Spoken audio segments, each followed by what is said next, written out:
me. First, I'm going to start off by reading this letter. I'm not going to read it, but it states that I am going through a moving process. Problem is, I'm moving from Georgia to St. Louis, and if you don't know, that's Georgia to Missouri, coastal Georgia to St. Louis, Missouri.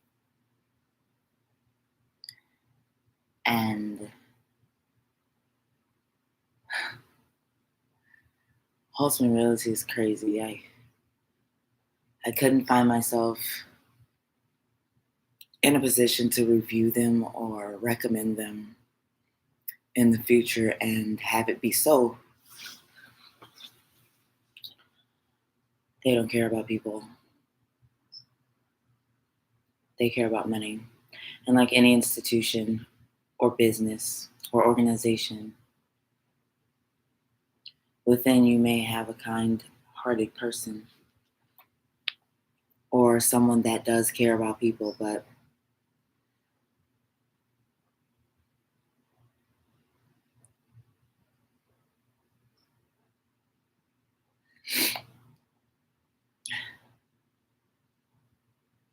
it's a sea full of sharks and they all smell blood. You know what I'm saying? So the reason why I didn't become a cop was because I didn't think that I could fight the establishment within.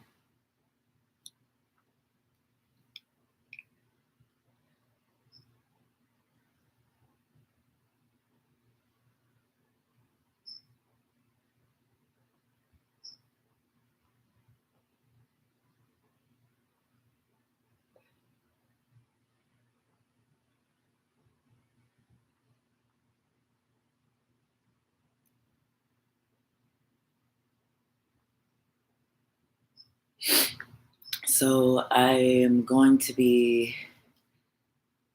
certain, I'm going to be out of this house, which I love, on the 11th.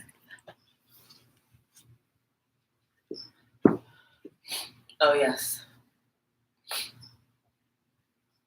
Going on 20 weeks. Pregnant.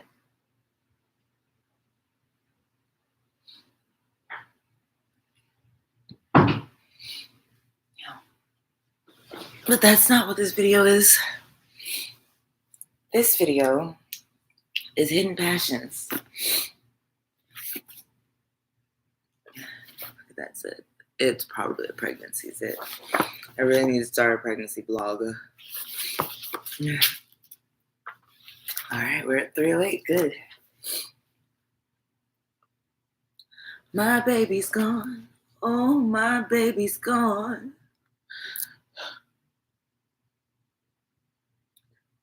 Sorry.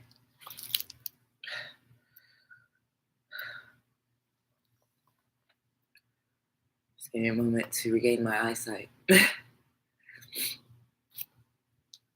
Can't believe that chapter starts off like that. Eve loved this number. She sang it every night now at the close of each set. Her pregnancy was showing, and she loved to touch her rounded stomach during the song, show the crowd she was singing to her child. The audience reaction had always been positive. People were moved by the sight, and she'd never heard warmer applause in her monks singing at the Blue Note. As she finished her early set, the house lights turned up a bit, and she glanced into the crowd to thank them for their show of appreciation. Two people weren't applauding, though, and when she got a closer look at who they were, she nearly had a heart attack. Warren and Tanya. Her parents were here, their faces full of emotion, pain, anger, and shock. Eve had written them a letter the day she'd been released from jail.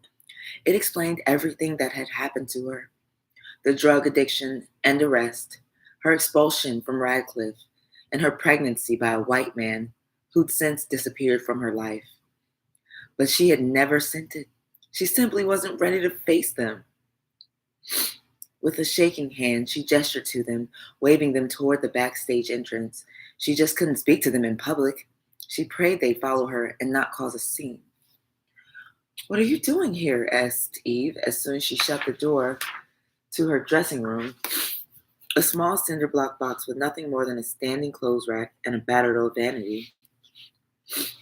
"We got an invitation," her mother said stiffly. Even in her obvious state of shock, Tanya appeared as poised and beautiful as ever. Her dark brown hair elegantly swept up into a twist, her makeup subtly applied to her flawless light brown face, her pale blue pantsuit tailored to her slender curves. By her side, her father looked somewhat more unhinged than her mother.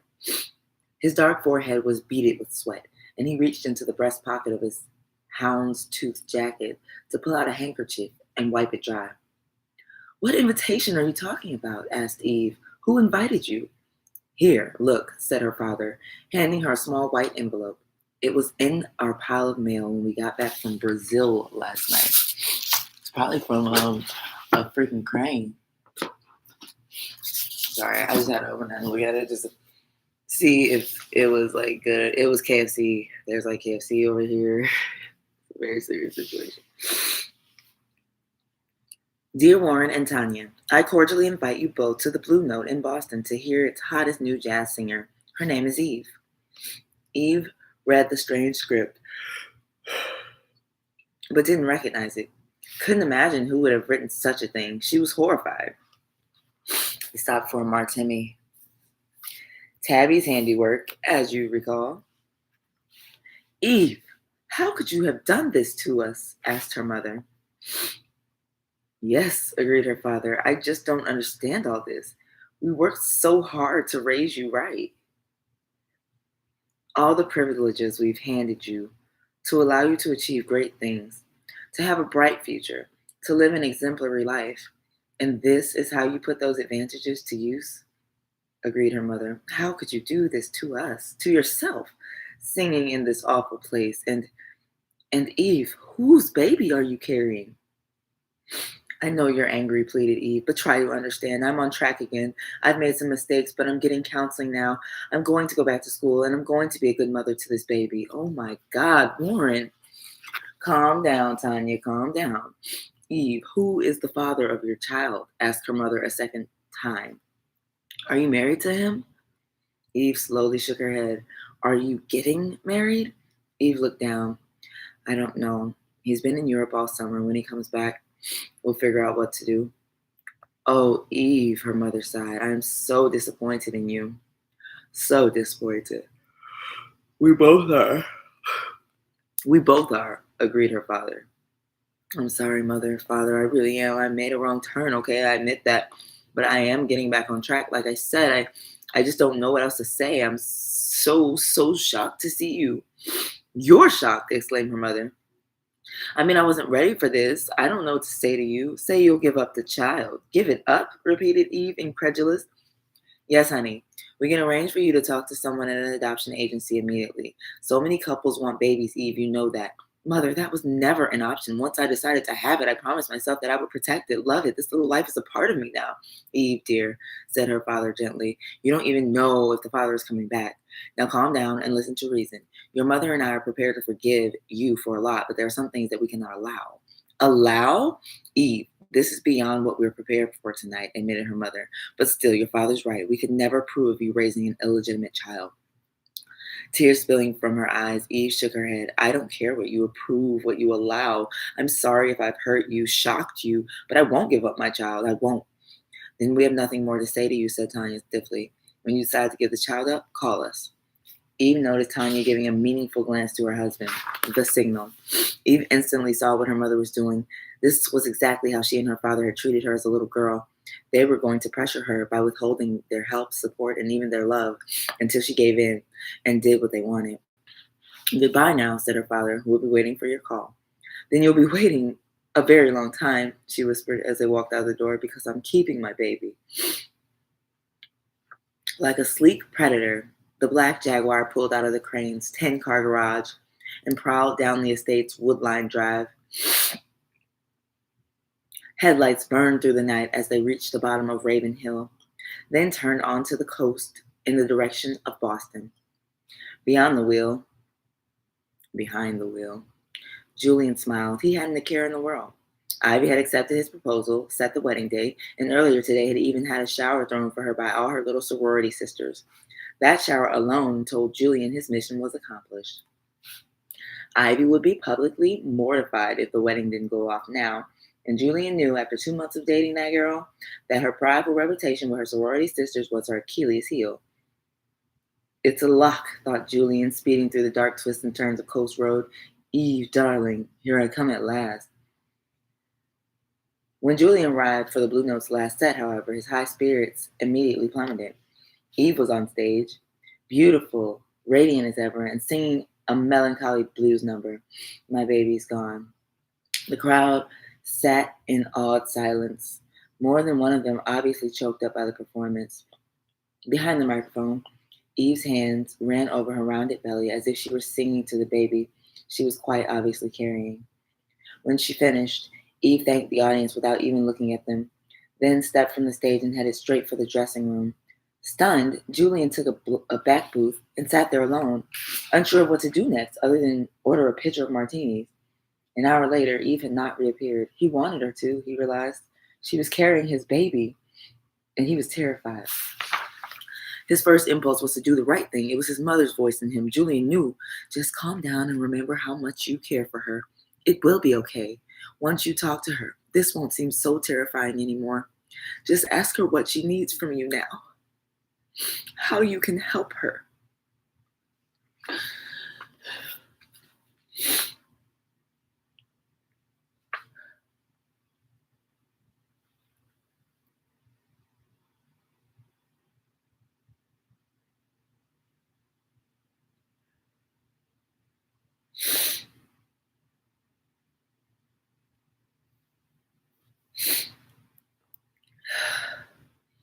Another female performer, a blue-eyed blonde, was now up on stage singing.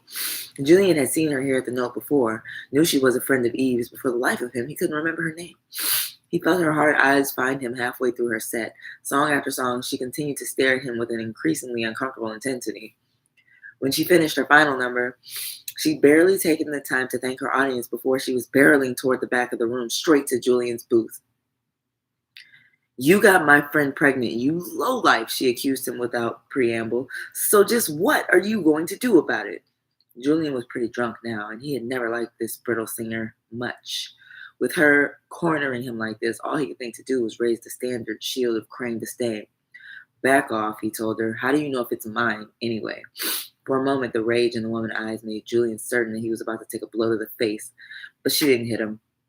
She didn't even say another word, just turned on her heel and stormed away. What a night, thought Julian, rubbing the cold sweat from his brow. His desire for Eve was doused with the icy realization that his father was going to murder him for this. But Julian knew there was no one else he could go to for help. Too chicken now to face Eve, especially with a furious singer friend in her corner backstage, Julian left the club. Drunk, he slipped behind the wheel of the family's Jaguar, relaxing. Oh, sorry, I'm sorry.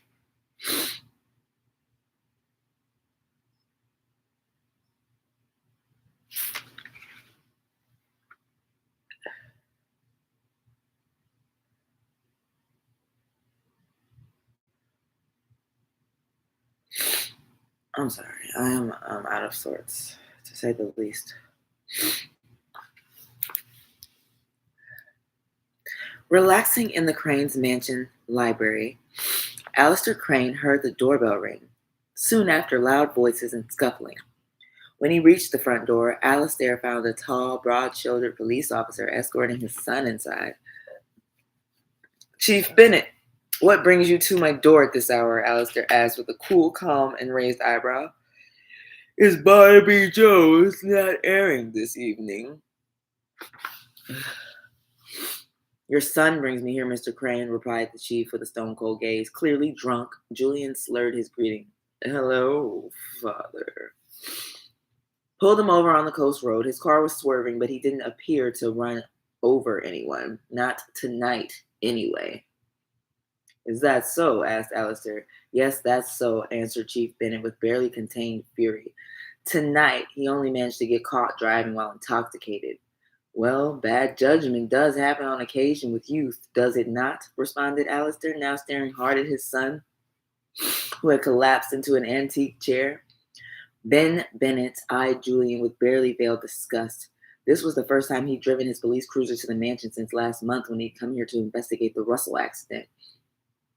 The chief had been frank with Alistair then, explaining that when T.C. Russell woke from his coma, he'd given the police a statement about the car that hit him. He'd called it a silver bullet. Silver bullet, fast sports car. Chief Bennett well knew that Julian drove a silver Aston Martin DB5, and the reason he knew it is because his Harmony officers routinely issued Julian speeding tickets, many of them on Coast Road. He also knew that Julian had been scheduled to play TC the next afternoon in a bitterly anticipated tennis match. And to top that off, the day after the accident, Julian was seen driving a black Jaguar. The silver sports car he'd appeared practically wedded to was never seen again. Well, Chief, there's a very good reason for that, Alistair told Ben last month. Julian's car was stolen. Alistair had even escorted the chief out to the estate garage to let him see for himself that there was no longer a silver Aston Martin parked there. All Ben could turn up was a report filed with the Boston police that Julian Crane had claimed his car had been stolen the same night TC was run down. The time of the filing was hours before the accident, so Julian had an ironclad police-sanctioned alibi. Chief Bennett could never say so publicly, but he privately confided to TC that he questioned the validity of that Boston police report, the timing of it specifically. The Cranes had a lot of money, enough money to buy off some low-paid, paper-pushing cop in the Boston Police Department to doctor a report or create a completely false one out of thin air. Ben was not happy about how the Cranes did business, but then he never had been. He certainly wasn't proud of what he himself had overlooked over the years for the Crane family. The road to hell is paved with good intentions, he told his wife after TC's accident.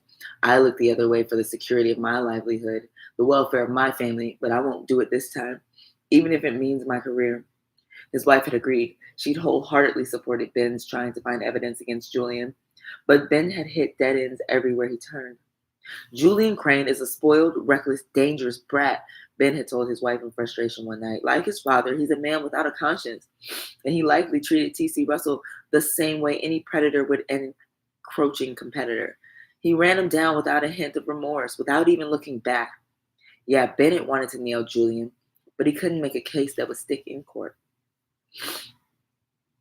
It was good of you, Chief Bennett, Alistair now asserted, standing stiffly in his mansion's foyer to show Julian the way home. I could have thrown his ass behind bars tonight, Mr. Crane. He's legally drunk. Yes, I can see that, Chief, said Alistair with a sigh, his voice not so full of the Crane pride anymore.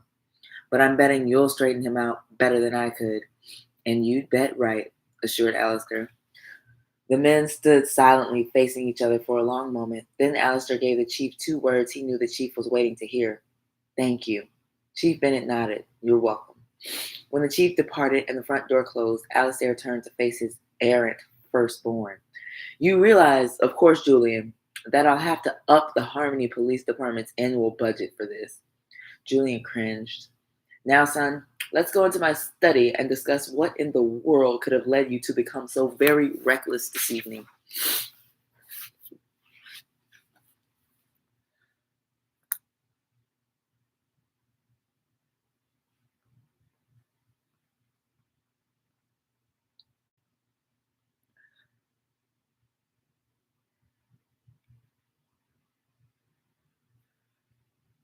I don't like for my boyfriend to socialize with people that aren't me. I mean,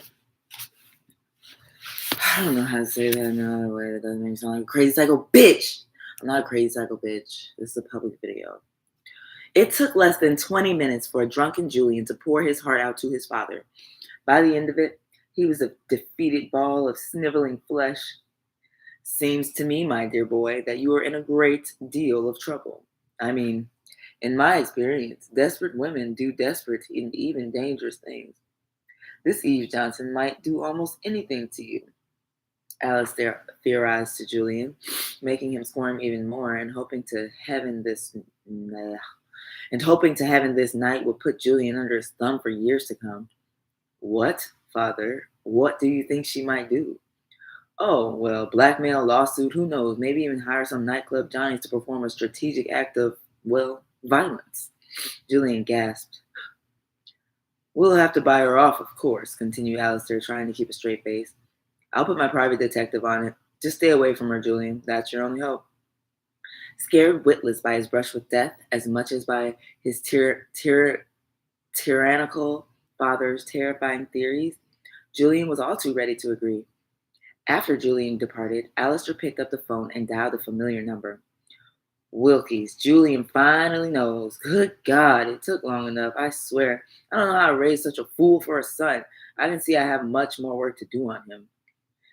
In any event, it's time our little problem was taken care of right away. Offer Miss Johnson the bribe. I'm sure she'll take it now that you've told me her parents are out of touch. And I'll need you to arrange something else. A disposal, as we discussed. It's not going to be pretty, so get me someone with a spine.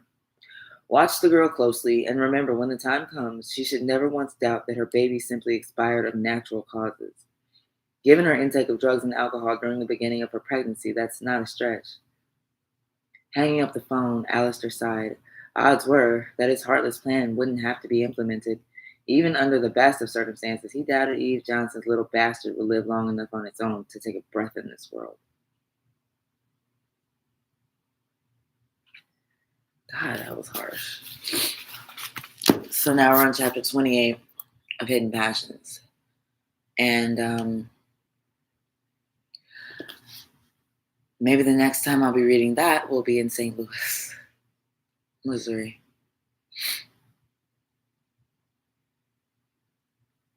Michael says that it is going to be okay, and we're going to be okay. I believe him. Tina is my everything.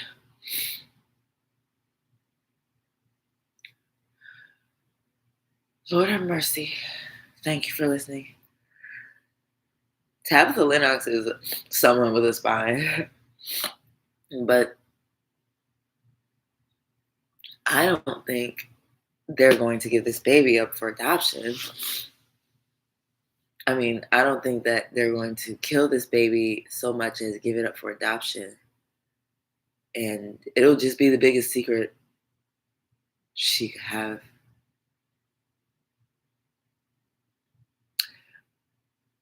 Maybe Thursday I'll get around to another chapter of Hidden Passions. Thanks for tolerating me.